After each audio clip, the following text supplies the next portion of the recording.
Before we begin with our final story, let me ask you this. When was the last time you heard the word hypertension and thought of a child? Probably never, because high blood pressure belongs to adults, or so we think. Stressful jobs, bad diets, long days, longer commutes, it's a grown-up thing. You would never imagine it in children, not in 10-year-olds, not in teenagers. But I'm sorry to break it to you, this assumption is flawed. A new study is out and it paints a very different and, may I add, disturbing picture.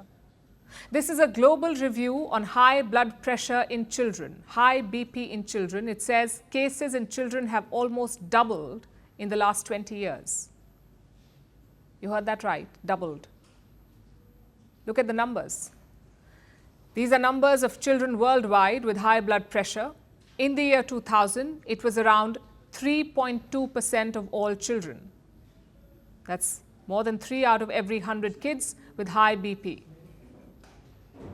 In 2020, that number rose to more than 6.2%. By 2020, it was 6.2%.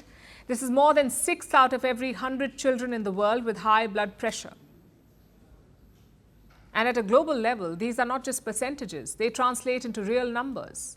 We are talking about 114 million children and adolescents living with high blood pressure, 114 million, all under the age of 19. And before we understand why this is happening, we need to understand what this condition really is. What is high blood pressure? In simple words, it means that your heart is working too hard. Blood pushes too forcefully through the veins, the vessels. And over time, it damages your organs. The heart, the kidneys, the brain, all of it. And children usually feel nothing. Nothing you can see. That is why doctors call it the silent killer. Now the question as to why this is happening. Why are children getting a condition that generally belongs to adult life? Experts say the biggest reason is obesity. Nearly 19% of children with obesity have high blood pressure, 19% of obese children have high BP. Among children at a healthy weight, it is less than 3%, and this is a big difference. So obesity is the biggest reason for high blood pressure in kids. The second reason is our lifestyle. Children today are consuming a lot of ultra-processed food, more salt, more sugary drinks. This drives up blood pressure. The third reason is inactivity.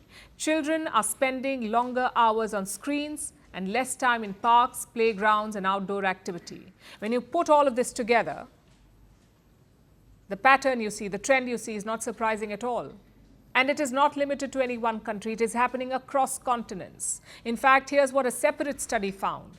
Children with high blood pressure had a greater risk of heart problems as adults.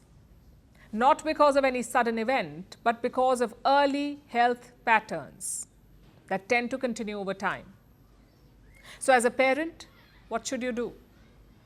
Here's what experts say. The first step is early detection, of course. Speak to your doctor, check your child's blood pressure once in a while, and work on prevention. Make small changes, such as more exercise, less salt, fewer ultra-processed foods.